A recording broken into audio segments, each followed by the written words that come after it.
Hey guys, this is Mark Natividad over at Electric Dreams. And I'd just like to remind you, don't forget to like, subscribe, and make all the good comments that you like so we can keep providing these great videos for you. Now that that's said and done, sit back and enjoy the video.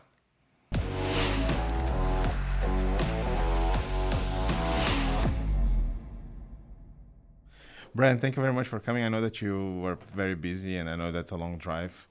But I remember when I was putting this project together, I make a small list of guests that I would like to talk and trying to put on camera things about slot cars that needs to be recorded. And you were one of the top of the list.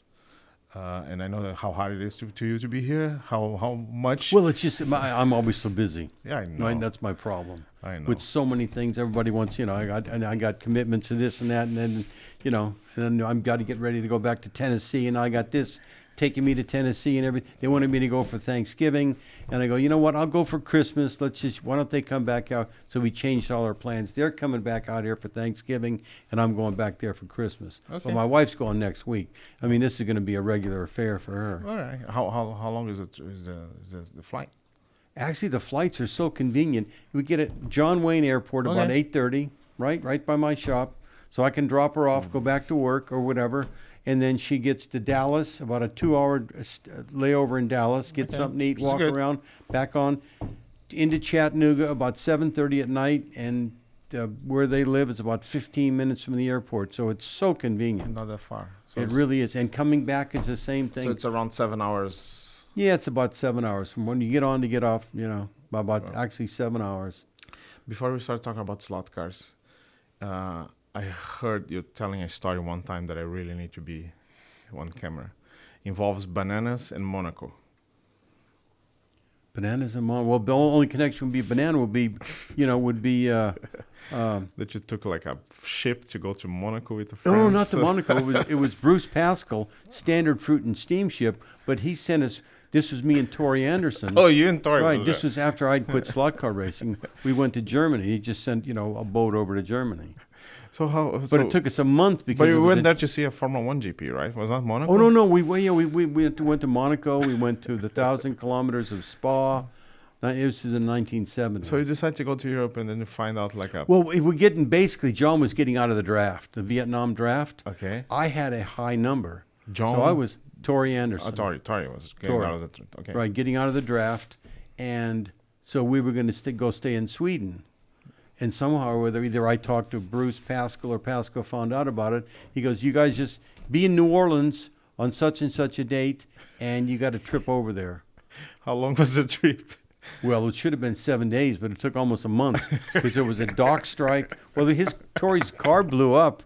Tori's little Porsche blew up in Kingman, Arizona. No, blew up. Yeah, in Kingman, Arizona. What kind of Porsche he was driving? He had a little, one of the little bathtub thing would be worth a fortune now. Or whatever? Yeah. No, this is like an old 356 or something. Oh, okay.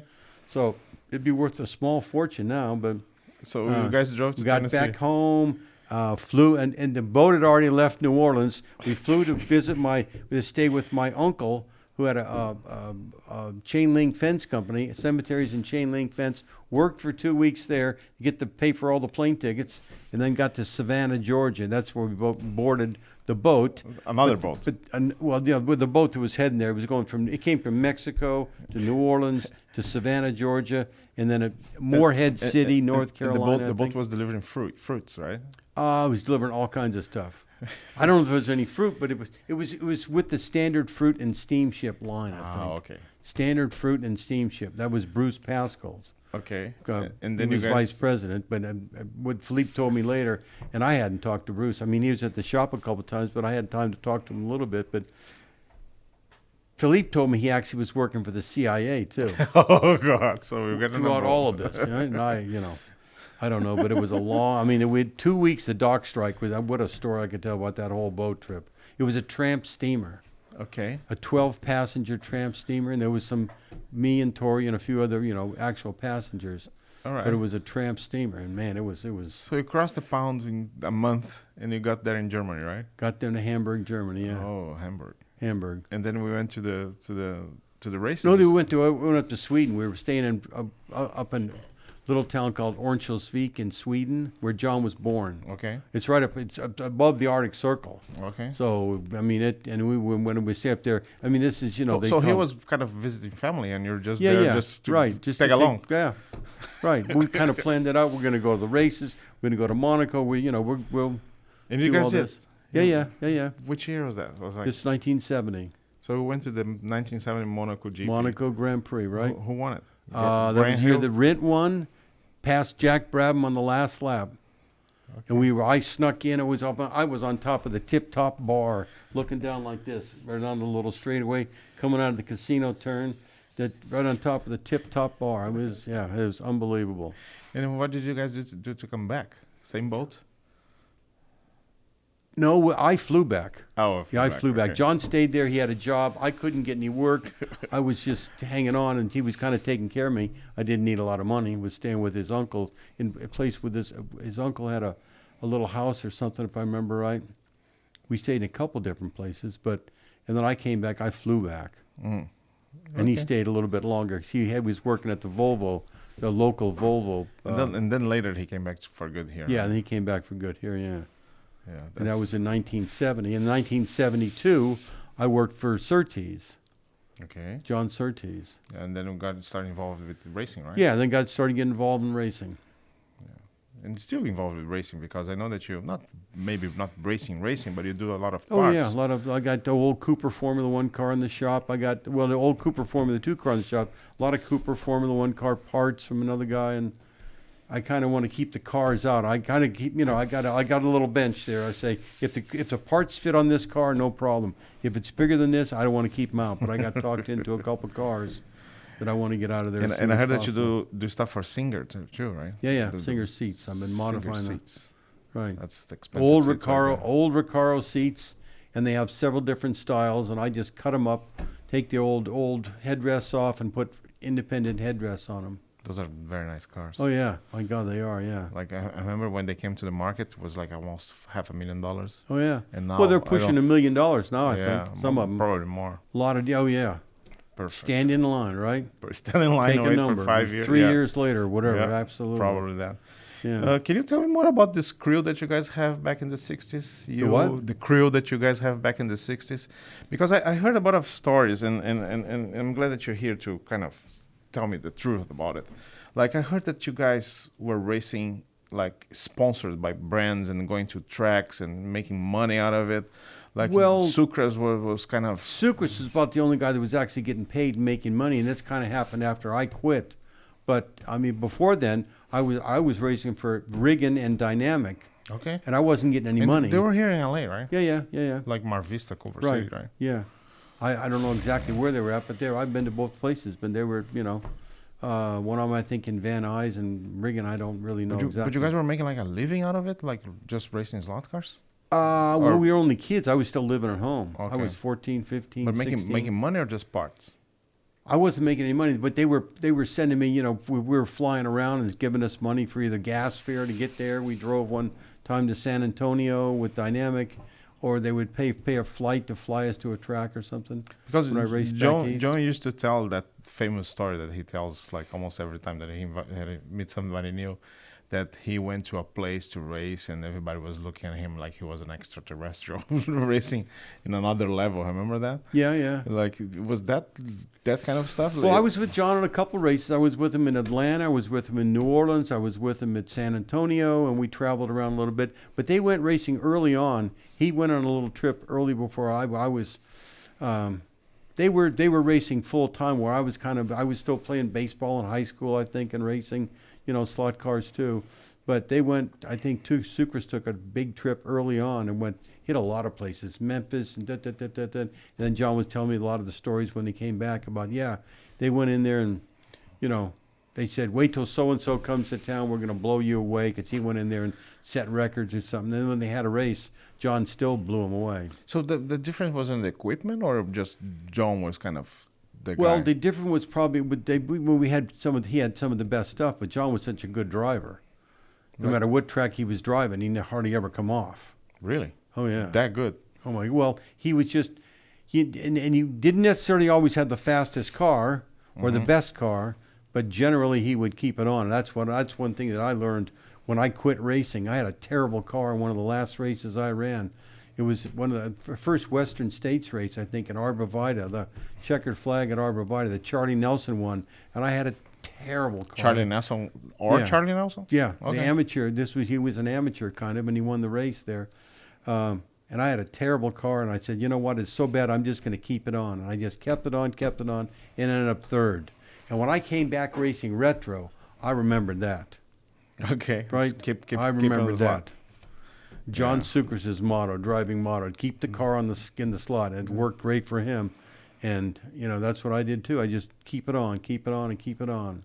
Yeah, the thing about John, and we're gonna stop talking about him very soon. But when I met him, of course, he was almost on the end of his slot car career, and the legend around him is just like, oh yeah, that's John Sucres. That's like everybody was just like not only respectful, but like, okay, this guy did it, and everybody who's trying to do something here, it's not gonna get even close what this guy did. Well, I mean, there was an article, when I had quit kind of, and I was at Catella High School, I think, and all of a sudden I was in the library, and there's a Car and Driver magazine, and I hadn't spoken to John maybe 6 months or so, and I'd kind of quit. And it was an article, John Sucres, in Car and Driver magazine. The sound of teenage money. The sound of teenage. The sound of teenage money. So I mean, he made Car and Driver magazine. Some say that he won a Corvette or something like that in a race. That was Howie. Howie won a Corvette. Right? Howie won a little Formula. I don't know, Formula 3 car or something like that, and he never race took cars. possession of it. Yeah, race car. And then he won a Corvette, and he ended up destroying the Corvette, I think, Oh God! in a crash. Yeah. those people, those stories are kind of like crazy, and I think it's my place try to learn more from you guys to try to at least make something close to those days. Because we hear stories about John, we hear stories about Howie and Terry and Tori and you and Stube. Well, you don't want to be driving like us, real No. cars. Oh my God, it's a wonder any of us survived. Oh well. It was unbelievable. Oh well. It really. Now, I first went out with Pete and Terry and John one time, and we were at John's house, and I don't know where we, but 4 or 5 were in the car, and this when Pete destroyed his car. Was it Chevelle or something, right? I heard the story. I think it was a Dodge. And you guys were nothing. There's nothing.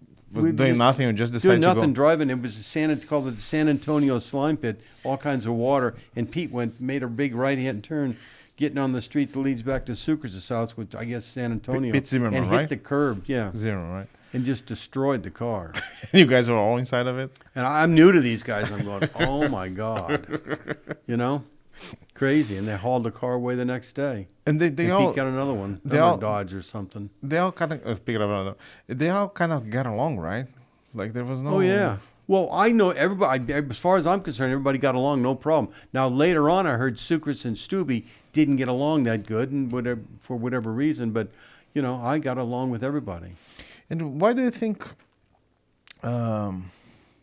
It could be a deep question, but why do you think people were so into it back in the 60s and 70s, and now? Do you think we have more options? It was something new, really. I mean, when I first got into slot car racing, we first started. My dad and I and my brother started building the little Strombecker cars, and we're going to build a track out in our patio. When we started building the thing, by the time it was half done, there was already slot car tracks opening up within walking distance or riding a bike distance across the way. Daytona, Tiny's downtown. Where did you live? In Anaheim. Anaheim. Okay. So, and then all of a sudden, from like 66, 67, 68, there was slot car tracks everywhere. Yeah, some say that Full. there's like 3,500 slot car tracks Oh, around the I country. did, More yeah. than Subway restaurants today. Oh, man. Can you imagine? Absolutely. Unbelievable. Yeah. Unbelievable. And there were like Tiny's. There was another one there. There was Daytona.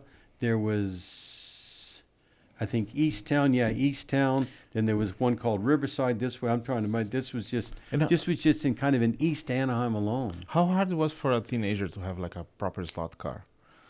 Was that expensive or something? Well, no, but everybody kind of built their own, and Tori and I started building our own, and no one was out. No one else was making it. But you guys start with the kits, right? You start with the monograms, Revell kits, and then you move over.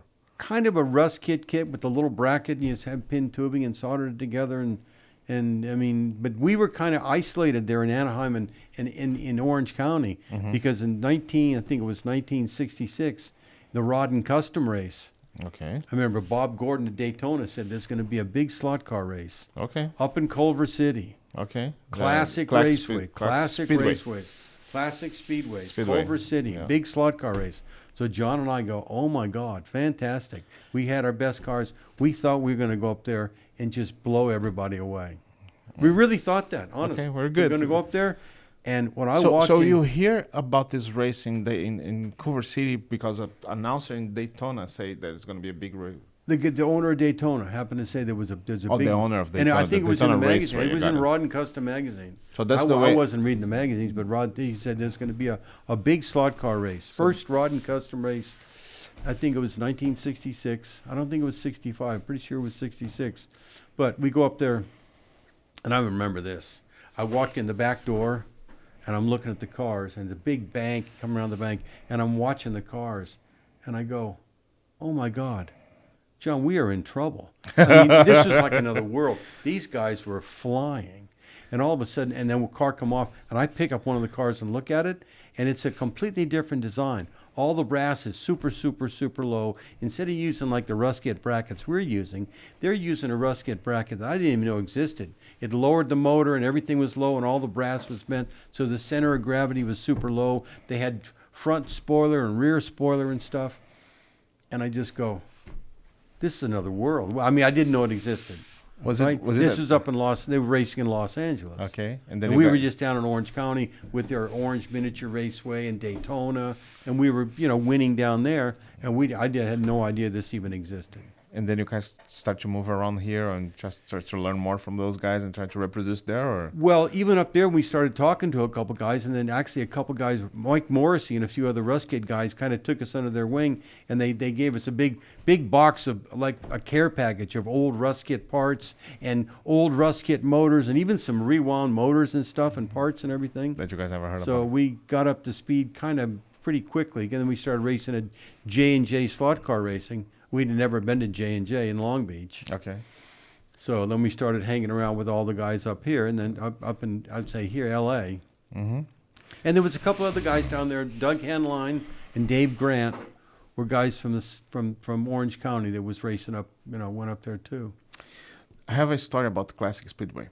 So Classic Speedway was here in Washington Boulevard, Culver City, right? Okay, yeah. So the guy who bought the place, he transformed that in a laundromat. So instead of changing the face of the building, he kept the lettering Classic Speedway, but inverted the Y in an H and made an S and transformed the place in the Classic Speed Wash. Really? Yeah, and the sign stayed there for literally till last year. One day I was driving and I saw the building. They were they're bringing down the building. And then I stopped the car. I spoke with the guard. And I spoke with the guys who were kind of doing the whatever they're doing there. Where is the sign? Because the sign wasn't there anymore, because I was trying to bring the sign here to the store. And I couldn't find the sign. I spoke with the guard. I spoke with the architect. I spoke with the guy who sold the building. I spoke with the guy who bought the building. Nobody could find the sign. That was the same sign. They just inverted the Y, made a H, and made an S, which you couldn't you can see there was not really? And they made a Classic Speed Wash. And it stayed from 73, I think, to 2019. I put a lot of time trying to get that sign for us, like for the museum and for this. I had in my head, I know where I'm gonna hang here at the store. I couldn't find it. I went there like 3 or 4 times. Scott doesn't even know about that. I put a lot of time. I really tried to get that. It was an important piece of history. Oh yeah, stuff like that is that's pretty cool, right? Just memories and stuff. So Classic Speed Wash was just in front. It's kind of like 2 blocks away where the Costco is. And the Costco used to be the Revell factory. Really? Yeah. Okay. Yeah. Some say that they used to have like 300 people working there, 3 shifts. Well, I'm sure that was probably true, without a doubt. No kidding. Yeah. There's so much stuff from from Ravel. Well, for those years, I mean, those years, let's say 65, 66, 67, 68, and then kind of right about then when I quit also about 69, it's like it just all of a sudden everybody stopped racing for whatever reason, right? You know. Just before the 70s. Yeah, just before the 70s. Everybody kind of either went on, whatever was me, I kind of went on to whatever, you know, was building the little slot cars, and I was just kind of maybe went on. That's interesting to know, because if everybody that you know stopped racing, you guys were teenagers, you just started the adult life. Well, Torrey still kind of continued to race. Torrey Anderson. Okay. Doug Henline went on to other stuff. Doug Henline does like he was making go-kart wheels, and I think he manufactures all kinds of go-kart stuff now. But I haven't talked with Doug in a long time. But everybody went on to stuff, you know, other things. Everybody either got, you know, you got interested in girls and parties and whatever. Jobs. And the jobs, you know, you're getting older and, you know. And cars. And then I kind of got interested in bigger cars because I was helped a guy out with a little Formula B car in the area, just a little bit tinkering on the car. And then I decided I wanted to go get in Formula One. Because through Lee Hines, I had met Teddy Mayer and a couple McLaren mechanics, and also through Lloyd Asbury, one McLaren mechanic, I forget his name, they were making bodies. I think it was Mac. Mac Bodies. I think you probably heard of Mac Bodies. Yeah, we have some here. Yeah, and so through those guys, and I kind of sort of knew McLaren, and I was going to go over there and get a job with McLaren. So the guys doing the Mac slot car bodies, Mac's one of them was Lloyd Asbury. The A is Asbury. The others I'm not really Mac sure. is from McLaren? No. This was MAC. MAC, right. Yeah. Yeah, but I think one of the guys was a McLaren MAC, mechanic. not MC, yeah. You know? And So, then through all this, I decided I was going to go get a job in Formula One. I went to McLaren and actually sat down with Teddy Mayer and told him what I want to do because I had met him before. And he said, "Well, you know, I can't help you. We're full for the season and everything." And do they have an office here? pardon? McLaren? No, I went to England. I went to London. You went to London? Oh, yeah. I flew in there. Yeah, cool. Yeah. One night just. One night you stayed in London? Well, no, I decided I was kind of breaking up with a girlfriend. It's something I wanted to do. So a perfect opportunity. I'm just going to take off and go to London. And when I got to London, I woke up probably hungover at London Heathrow Airport going, what the hell am I doing here? And I lived at Heathrow Airport for about a month and a half. Come on. No, I mean, I didn't have anywhere to stay, but Heathrow was so big then. It had 4 big terminals, and everybody slept everywhere, so I was just staying there and doing whatever I was doing. Maybe not a month and a half. But it's kind of far from London, so you just get in the train to go to London? Oh, yeah. Well, Heathrow, and then once you get on the tube, I mean, you can do anything in London, you know, with just... Yeah. And my parents had sent me a little bit of money just to keep me going, and I got there with probably about $15. So your goal there was just to get a job in McLaren? Just to go get a job in Formula One, yeah. And I ended up getting a job in Formula One. What do you do? What did you do in Formula One?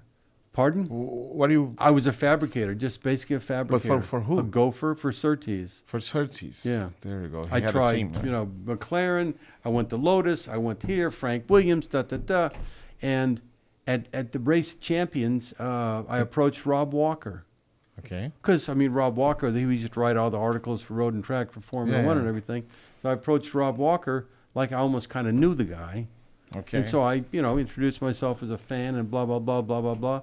And he said, you know what, I have nothing to do with it, but I'll tell JS, Surtees, that, an American, somebody's looking for work. And sure enough, after the race, I actually approached Surtees and said, he said, yeah, Rob did say something. He goes, after the race, you're passing by too fast. After the Silverstone GP, you were there? No, it was a race of champions. It was it all happened the same day.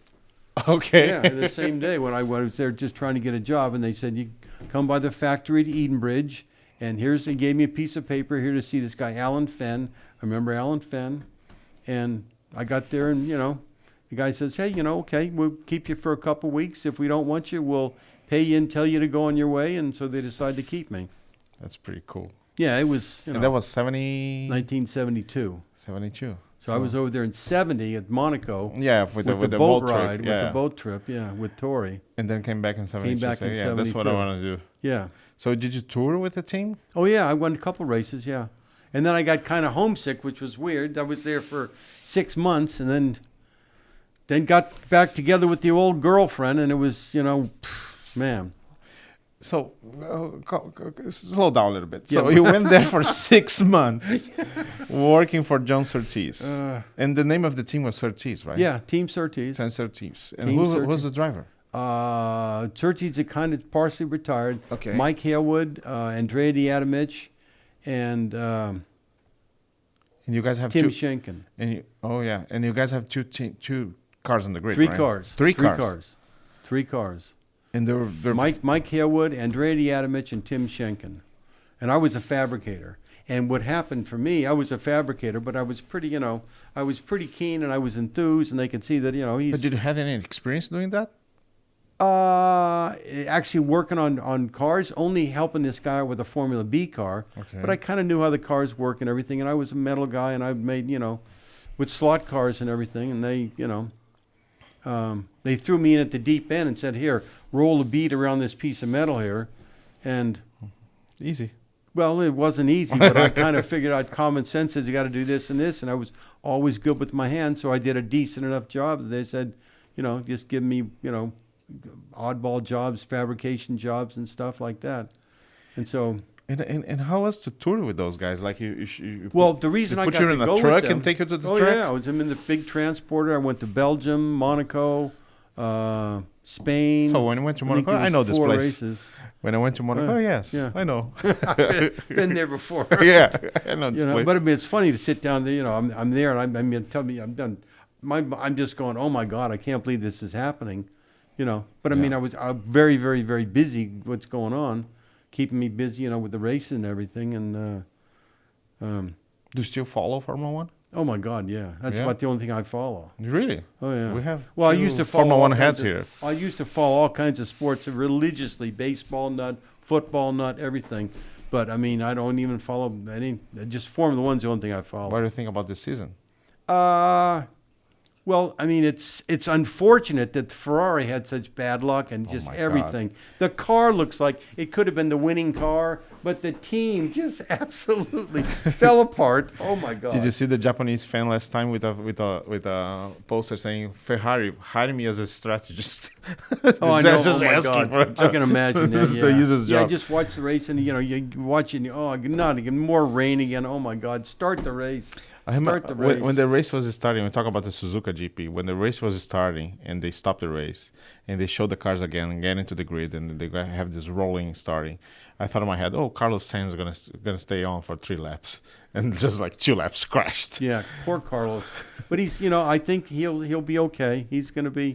Yeah, I think he's a good driver, but I think Charles is in another level. Oh yeah, there's a few of them on another level. Yeah. And the thing about I look at this guy, and I've always been a Fernando Alonso fan, absolutely Fernando Alonso fan, and the poor guy, just the struggles year after year with McLaren, and then he should have been world champion with Ferrari, except Grosjean took him out, almost killed him 3 times coming from the back, cars crashing, and it takes out Alonso in the front.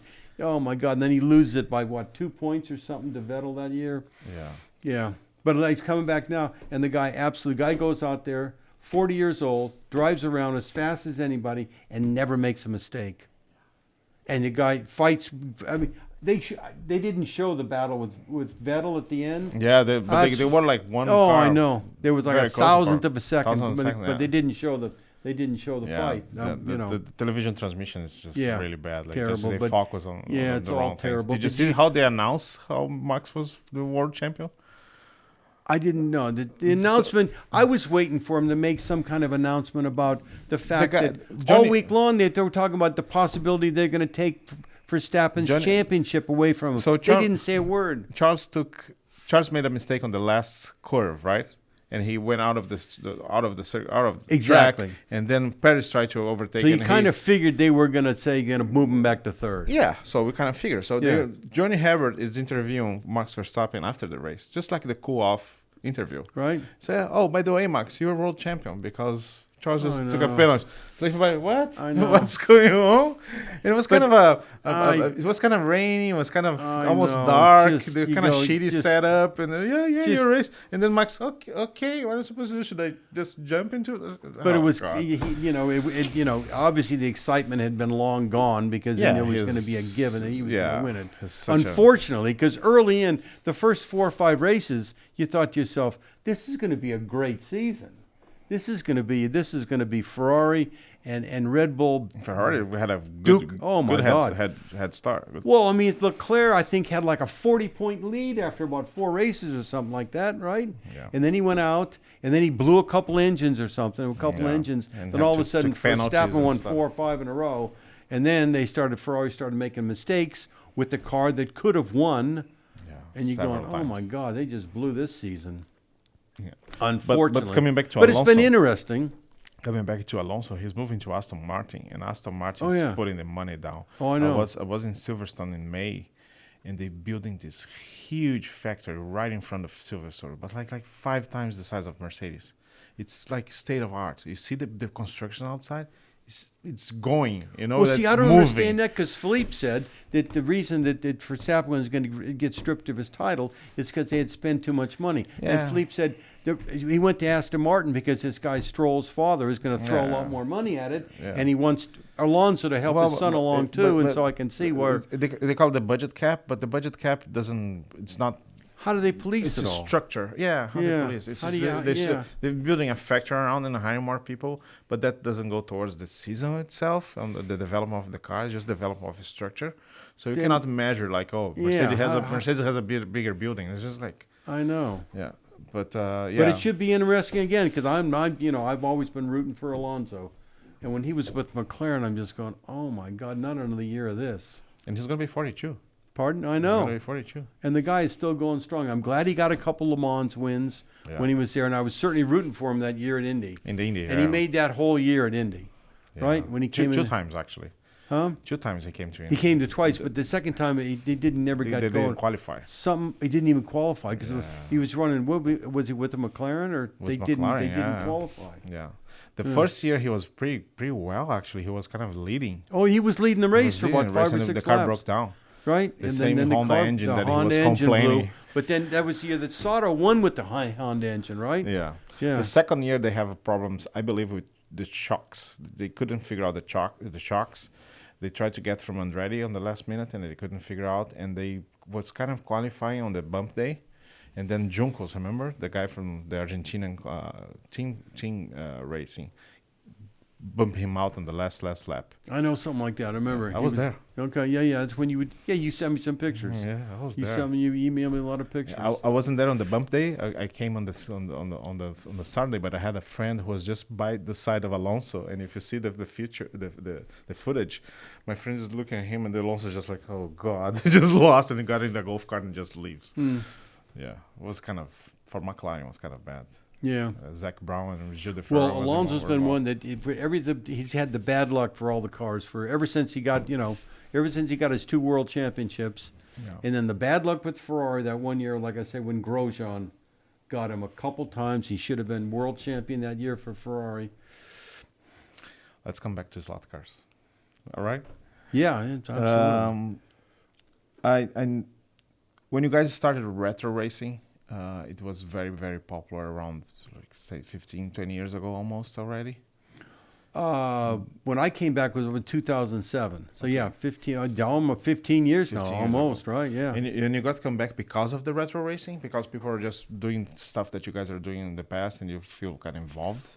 Well, I'd watched Torrey racing wing cars for all these years, right? Okay. Because he was, working at Bancroft Motorsport for my ex-boss, and before I took the place over, I watched him traveling all around the world racing, wing cars and stuff and everything, and just watching that. But I never got involved in it because I thought this is a form of torture, wing car racing, the money that people were spending and everything, and to watch him, and there's no driving skill. Yeah. It's a different driving set for sure, no doubt about that. But I never got into it. And then one day, Torrey showed up at the shop with this beautiful TI-22, 1/24 scale, handmade chassis, little tiny motor, cheap Chinese motor, And he said, we're starting to race these things. And I looked at it and go, oh my God. Okay. Makes more sense now. I said, that's just like the cars I got in the case down here. This is the old cars. He goes, yeah, we're calling it retro, and it's this, and it's that, and it's this.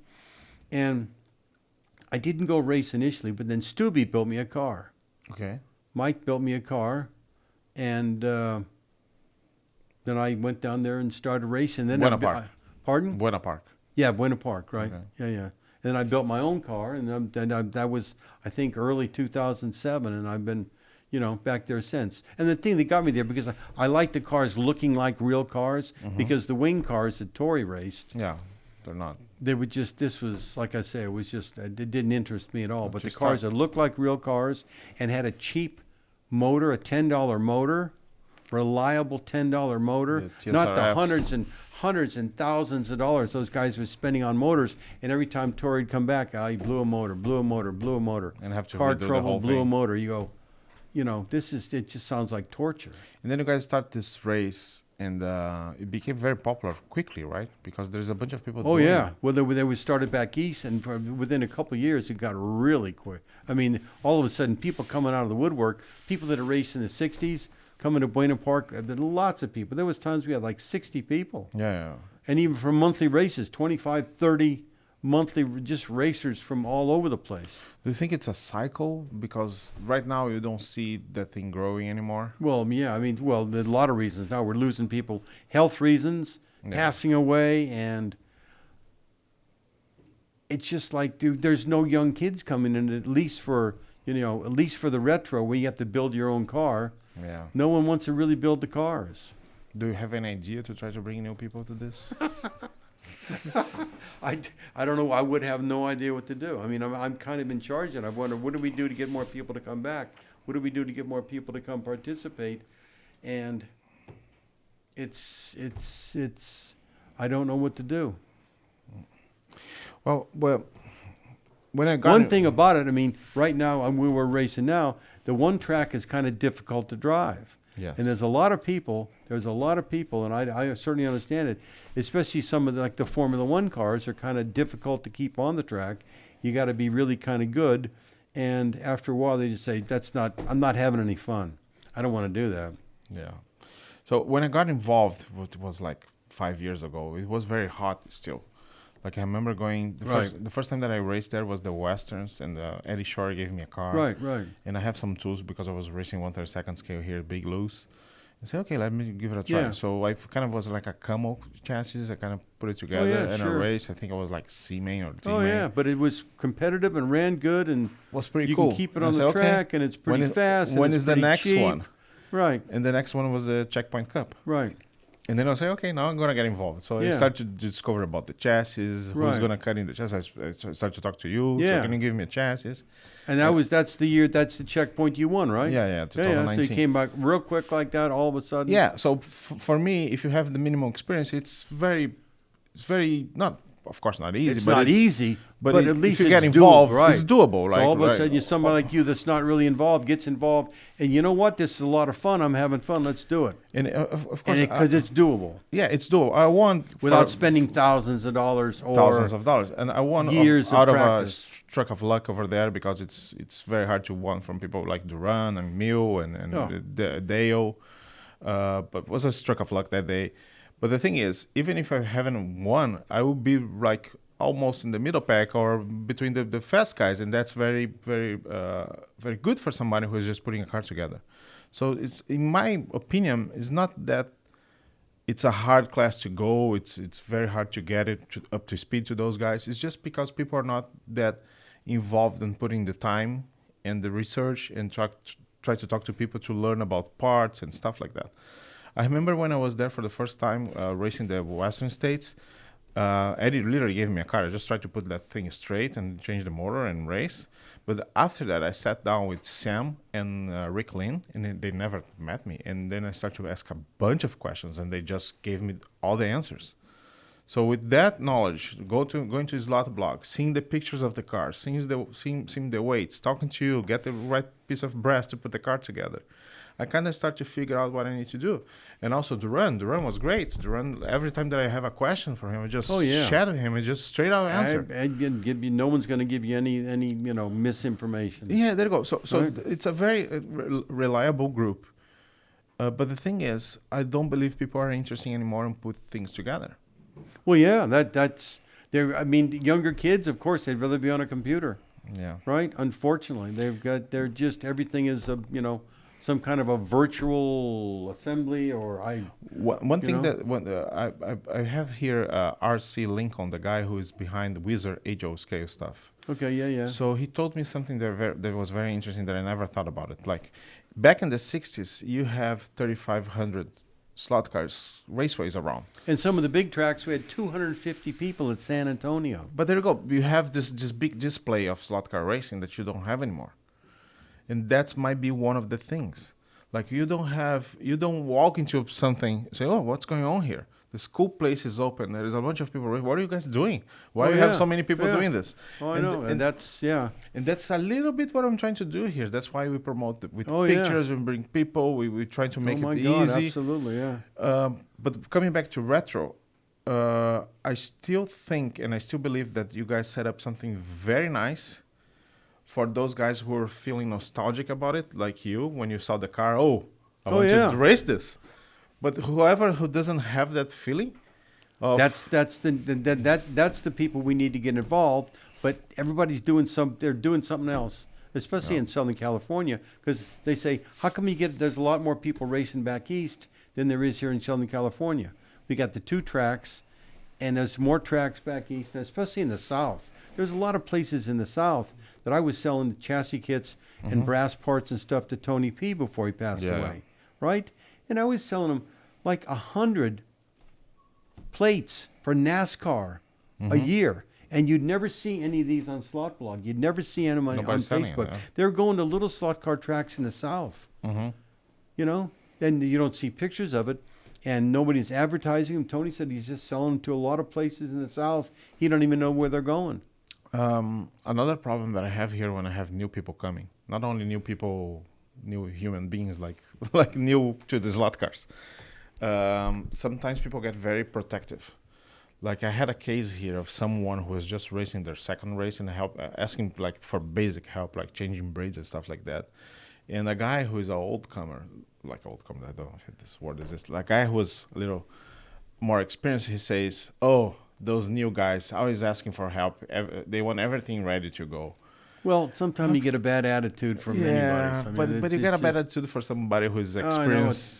They're just. But I'm telling you that because that kind of matches what you're saying with those 100 plates that you're selling and you don't see any pictures, anything. People are a little cagey about it.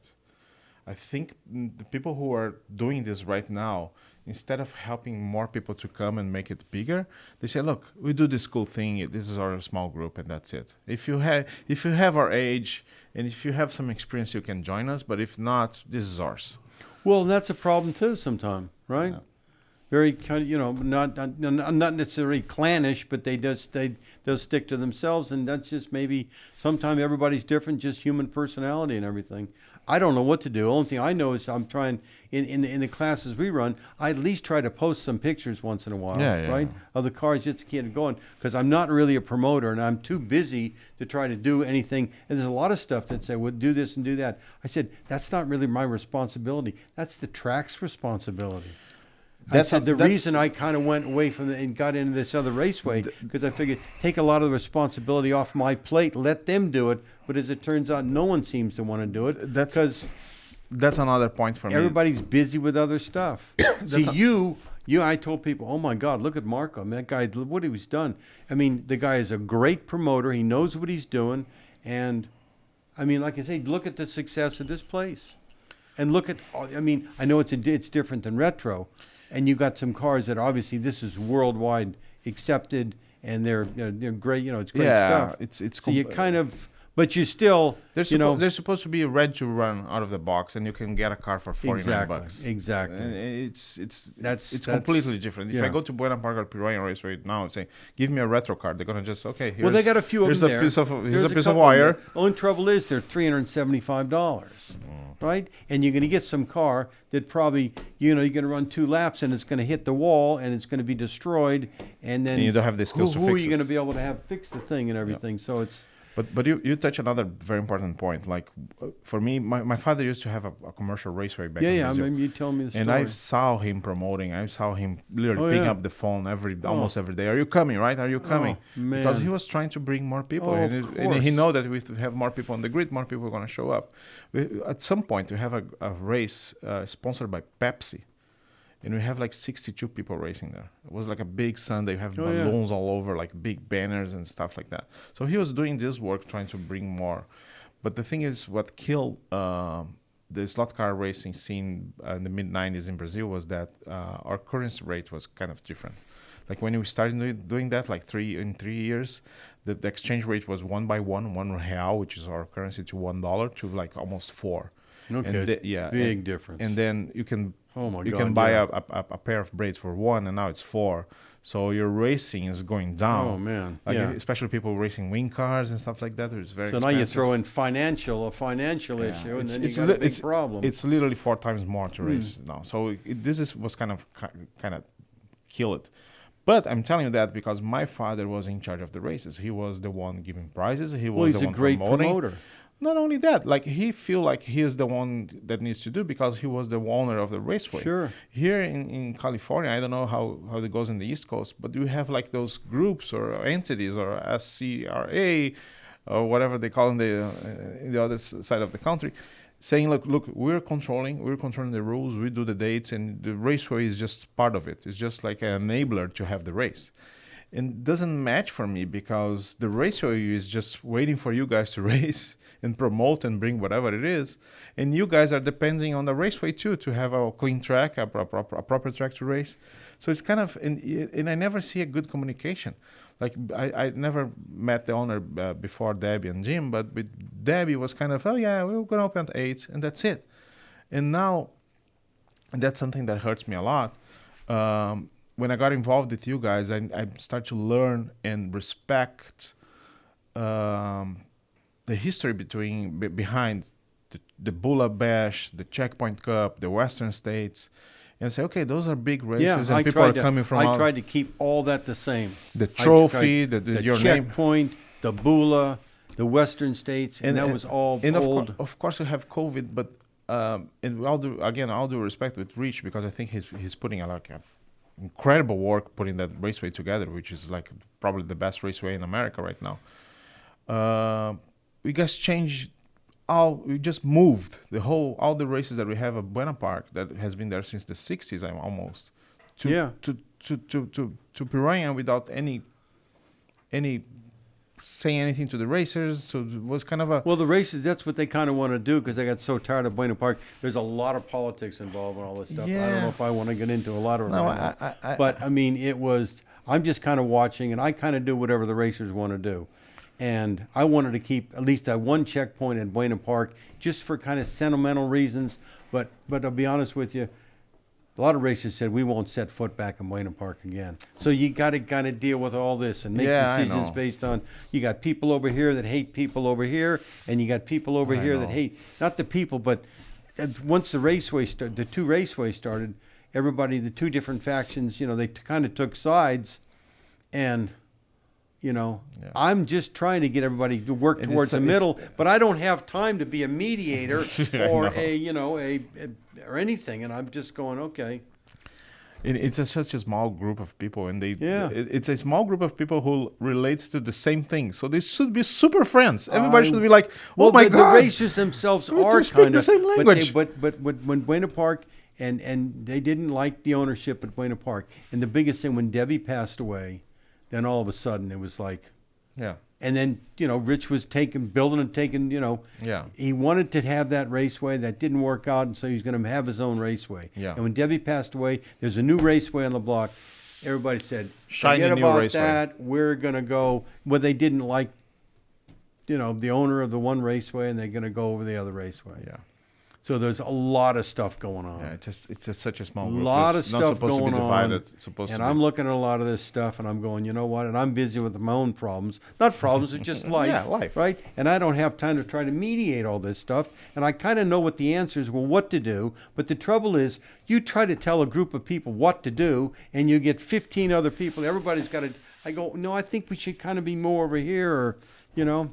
Yeah, same thing with the separation between East and West, right? The rules are kind of different, and you cannot race the same cars here and there. Well, because then you're going back to another reason. I mean, I tried to take all the rules. I tried to consolidate the rules nationwide. Yeah. But I was battling a couple people here, and I was battling a couple people there. No one wanted to get together and just make a little compromise. No one wanted to compromise over some really trivial little issues. You just say to yourself, I stood back and say, unbelievable. Unbelievable, and I still say unbelievable. Yeah, Idiots. Those little things are the things that, because if you were supportive and if you were like bringing new people or just put it below your wing and say, look, that's the way you do it. Let's build a new racer here, and people do get frustrated. I don't think that necessarily. The two factions like that. The rules are so close. The cars are so close. Very close. In fact, we are having a big IRRA race next year, right? And this could be a big thing for everybody. It could be a big thing for slot car racers in general. There's a couple of people that have nothing to do with the IRA that said, I'm going to try and make that race. Yeah, right? I'm going to try to make that race. Huh? I'm going to try to make that race. Yeah, absolutely. I think it'll be a good deal, right? Yeah, so that's a kind of consolidation of the rules. Yes. People from East Coast are coming. Like absolutely. At least 10 people. We're going to run all the IRA rules on the King track. We're going to have one flat track race with the SCRRA rules, but we're still going to allow their cars to run, right, over there on the flat track if they want to run them, the inline coupe cars. Okay. So they'll be able to run if they want to run. So it should be a really good, it's going to be a 4-day weekend, and, big race. And already, it's next year, like 5 months from now. And I already know that people saying, I'm not coming to this place. I'm not making this race because of this and that. So you see, like making... See, I haven't heard anything. Although everything I've heard has been absolutely positive. Okay, everybody. Good. Everybody is just absolutely on board with it. But I'm kind of, the SCRRA. But since Richard took over his track, it's his track, your race. The SCRRA really doesn't have a lot of rules. You do whatever you want to do in regards to like handout motors and stuff. So I told the guy back east. I said, talk to Richard what he wants to do for that. But as far as I'm concerned, basically, keep all the IRA rules. That's my... because the cars are basically the same. I'm gonna bring Rich here. I'm gonna question him about it. But I remember that I won the 2019. I don't think we have the 2020, or we had it. Or I don't remember if I raced it. But 2021 was closed out by COVID, and 2020 we had COVID, but he did the race. We did a race, right? Yeah, it was like a very short race. Exactly, and then everybody had to have masks, and there was regulations. And 2021 was kind of a little bit bigger, and then I was kind of getting ready. I remember that Chance Overholt sent me some chassis because they're racing a new pans and everything, and I was getting ready for that race, and then I figured that Rich was just letting you buy how many motors you wanted, or like 10 motors. And that was before the handout. I think last year there was a handout one year, whatever. Yeah. We say whatever the track wants to do, because I'm all we got to try and keep the track open. Yeah. We got to keep the doors open. So if he wants to try to sell a few motors, but he wants to have handouts. Like I heard like 4 people who didn't come to that race because of the liberation of handouts, and I think it hurts you more. You make less money if you have 4 people not signing in for the race. Oh yeah. Than just selling 3 or 4 motors more for each So race. they didn't come because it was handout motors, or no? Because it was more than 3. I remember that the checkpoint couple was always 3 motors. I tried to talk him out of that. I said, you know what, you should limit the motors. That was kind of hurtful. You should limit the motors. Because the whole thing about one of the main reasons about the checkpoint cup is that you don't have to I remember talking with Eddie Shore about that specifically. Eddie was another one. Of course. And I said, Eddie, look, I got, Yeah, that was kind of hurtful. Yeah. So you see, those kind of things like changing the venue, changing the little rules here and there, and things that really like have a weight on it. Those are the things that I think will kill the tradition of the race. Little things like that. It's got your racers over here that most of them, they couldn't care less. Make it 3 or whatever maximum. And then over here, Richard wants to sell more motors. So you got this, and I don't disagree with him. I and don't disagree with him. the racers. I know he but has. I think to me, to be able to purchase an unlimited amount of motors kind of defeats the purpose. That's true. Of the handout motor. I myself, And I told Richard that. I tested 100 motors one day, and no one was good. I tested myself. Well, that's part of our problem. And now I know with that the people silly buy motors. more than 100. Early on, we had this motor that Philippe had, The TSR. the TSR. This is before you raced, and we should have stuck with that, but unfortunately, there was another faction of racers that either wanted to go a little bit faster or wanted to try something different. And it was far when I got involved, and people disagree with me. I thought with this class, take the motor out of the equation. Everybody has the same identical motor, right? You got the same motor, one motor for everybody, and it's supposed to be a driver's class, a builder's class, and take the motor out of the equation. The motor's the same for everybody. But a lot of other racers said, no, we want to go faster. We want to go faster. I said, we don't need to go any faster. Yeah. The motor is fine. And then when the motor came from back east, and there was a Falcon 7, another motor. Well, there the was Falcon 7 came before or after the Philippe's motor? They're about the same time. Same Philippe time. motor and the Falcon 7, I think, however it went, Philippe had the TSR, and then the Falcon 7 came out about the same time, and it was timed in the other way. And that started the problem, because with the TSRs, and me and Philippe put a lot of motors in cars for these vintage, for the Legends races, and we would go out there and test them. Those motors, the cars were so unbelievably close. It was notable in as much that within thousandths of a second, different car, the motor, everything. And then when the Falcon 7 came out, the problem was most of them were kind of about the same as the TSR, but every once in a while you could find that silver bullet that was faster. Yes. So now all of a sudden you got people searching for these quicker motors. And I said, that's not what we want. I thought we were going to keep this thing so the motor was going to be taken out of the equation. Now you want to open up a can of worms where you're allowing people to buy more and more motors, and that may be good for the track. They say, well, that's good for the track. Okay. Yeah. And that's true, too. So you got it's not a balance. It is on the short term, but not on the long run. On the long run, you're going to start It's the losing same- races. it's the same- If someone says, I only got $40 to spend, I can buy 4 motors. Someone over there is spending $400 on all these motors. I can't compete with that, so I'm going to find something else to do. I'll go play golf.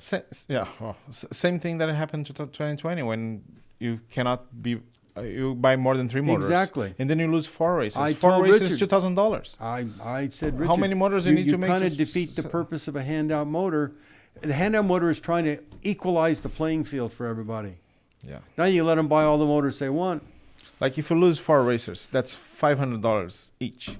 So you need to sell 200 more motors to make up to 4 racers that just gave up on the race because of the new rule. I understand. There's rent to pay. I understand it's but again, I think it's just a matter of more conversation, actually. It's like, look, I know that you're the owner of the Raceway. I know that you're the president of the association, but just look, let's... Well, no, let's say, for example, I'm kind of burned out. I know. I've had the... I know. I'm sort of like, you know what? I kind of know what to do, but you know what? I'll show up and race. Let somebody else run it. I'll just show up and race. I don't even care if I win anymore. I just want to show up. If I have a good, solid race, I'm having fun. I'm not going to spend all that time trying to win. I'm not going to spend all that time because if I go there and have a good race, and generally I'm going to keep the car on the track, I'm going to make my laps, and I'm going to be okay. So I still, I've won a couple races in the last couple of years, big races, and I got a shot for the podium most of the time. Of course. What about the new Enduro? Like, are you participating on the Bullet? You're coming. Well, you're going to be there too. Yeah, I'm going to be there. I hope. No. I hope we get 2 more teams, so we got 8. I think Richard will have a team. It's in 2 weeks. In 2 weeks, right? I'm not supposed to say In 2 dates weeks. here. Hey, look at this. Like, don't tell dates. Tell the date, not there's 2 weeks. Okay. So it's going to be on November 23rd, whatever, 22nd. I think it's the 22nd of Saturday, right? So I have 2 things going on. There is a race at the museum, a far out club race at the museum here at Scott's house that I'm not Okay. Okay, Carlos is going to be there. It's fine. But I'm waiting for my badge to be in the Formula One Grand Prix, to be a photographer again of Okay. the Austin Grand Prix. So Well, I'm still what you're waiting saying, for that. You may not be able to make it. No, I will. But It's that'll like be no 90% because that's, Yeah. now it's too late. I don't think I'm going to get the badge this year. But So that's the same date as Austin, right? yes. Okay. So that's why I have 4 people in my team. So if I Yeah, have yeah, to right. leave, if the car is here. But you know, we're at this point in time. I told somebody that said you might not be able to have a third driver. I said you just show up. We're just trying to get people to participate. Yeah. If you only got 2 drivers on the day of the race, let's run them. No problem. That's a cool race. And I know that you guys used to race the Mercury, and that's a mold that we have. Yeah. I'm bringing the machine. Well, actually, what I would have liked to have done after we couldn't get that body, I didn't, and I'm personally, I'm not that familiar with all the slot car parts. Okay. I don't know. So when I saw that JK So body, you're not familiar.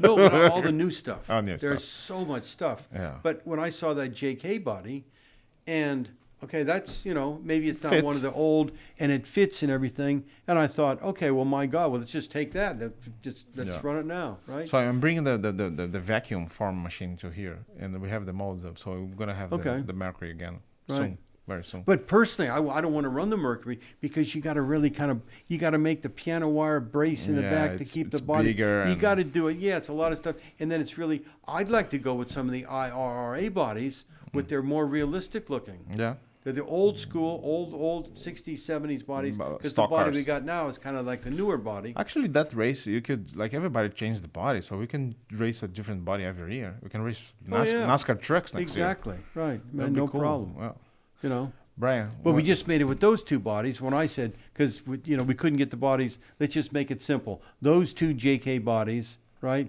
Just keep it simple. Those are the ones. They did have other bodies. They had a little bit of changes in front and everything, and I thought, we don't want to start a body war here necessarily, just Yeah. for the enduro, because we only run it once a year. It's kind of going to be a fun race. Yeah. Keep it the same for everybody. You were telling me about you're not familiar with the new parts because there's so many. Do you think that's another thing that might be hurting the market? Oh, well, just look at for tires. I mean, go back to tires and stuff. I mean, I go to where I race in Piranha, I race at Buena Park too, and I kind of keep it simple because I just buy the Piranhas and I buy the JK tires, or I buy Alpha Wonders or Alpha or JK generally. But there's so many other tires out there. Kelly's, there's so many different types, and you got a durometer, you drive yourself crazy. Yeah. And see, I put up my, let's compare me and Duran. Duran will be out there and he's checking the glue on the track with his fingers, right? And he's got all these different tires. He's changing all these tires. He's looking at the times. I go out there and put on my tires and run around. I'm pretty good. I'm good enough. My time is good. I'm good enough. I don't spend a lot of time. I'm okay. Yeah. I'm not looking for the last thousandth of a second. Well, Because I can- change tires, and the cars all kind of feel the same to me. I can say the same. Like I remember the day before the Checkpoint Cup that I won, I drove 50 miles back and forth to Ventura to get a gear from PCH Express that was like 0.4 lighter than the gear that I was running. Well, but you're kind of a new guy. Your enthusiasm is really high, on right? that part. Where generally my enthusiasm for all this, I'm okay.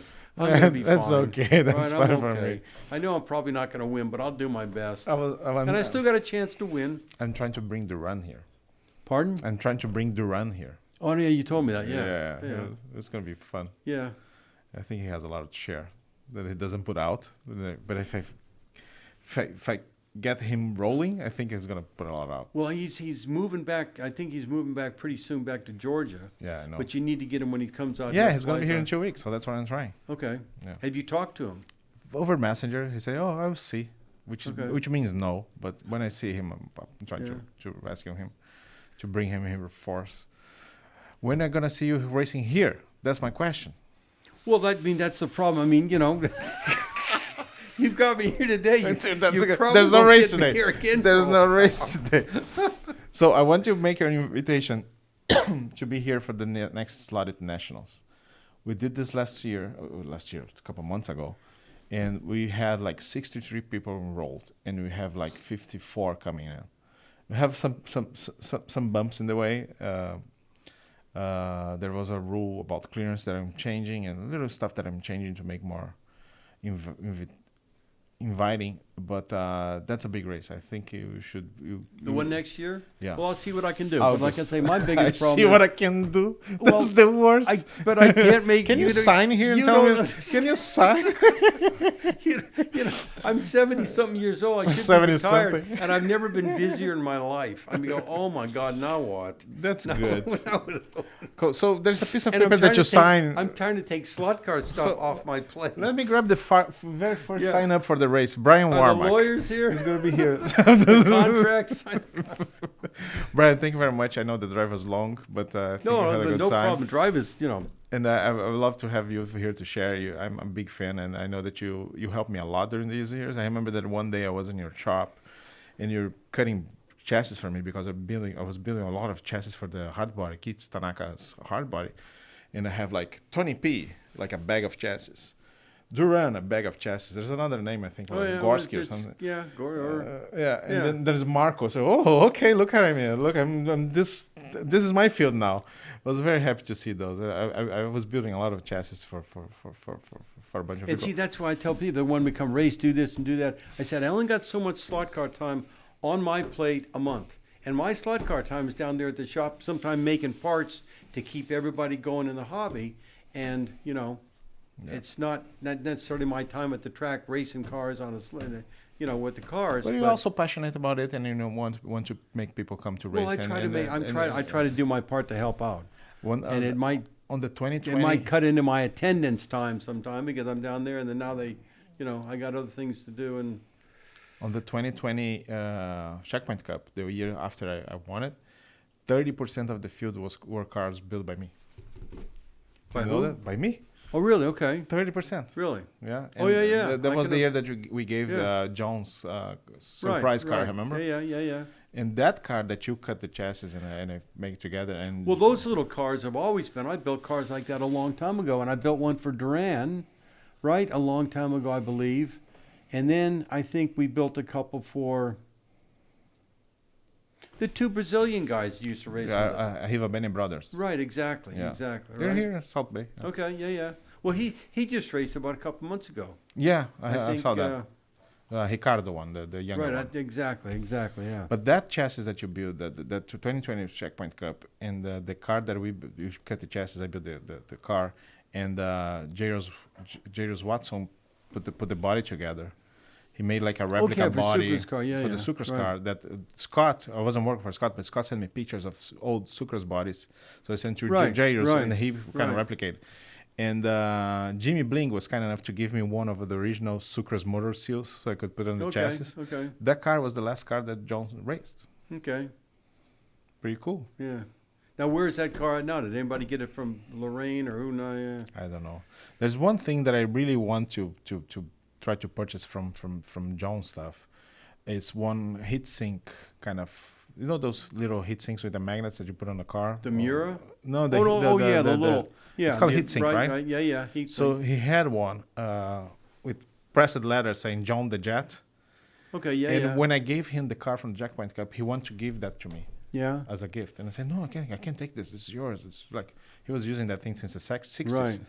So if somebody see that and wants Yeah, but the thing of it is, people have been trying to get a hold of Lorraine, and she's changed her number, I think, and I would have no.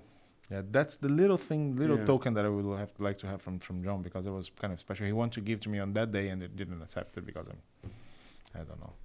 Anyway, Because I had no idea whatever happened to John's stuff. Now, I just yeah. the shock of the call and everything when but all the rest of the stuff, I don't know what happened to any of it.